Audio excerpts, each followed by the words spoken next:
E dunque tempo da segnare questo 1:05 e 22, lo teniamo lì e chissà che possa inserirsi addirittura nelle prime 3 posizioni. In vasca c'è la serie numero 2, presentiamo la serie numero 1.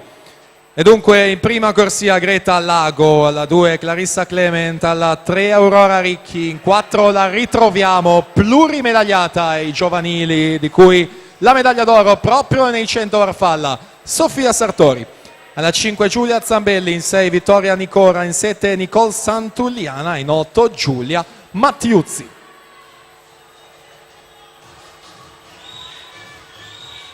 Intanto Angelica Moreschini 31,56 dopo le prime 2 vasche, concorda e Giuriato in seconda e terza posizione, ma siamo già usciti dall'ultima subacquea, entriamo negli ultimi 10 metri che portano alla conclusione di questa seconda serie. Sempre la Moreschini che conduce dalla terza corsia, va al tocco della piastra, 1,7 e 83, si mette in seconda posizione alle spalle proprio della Garzetta che conduce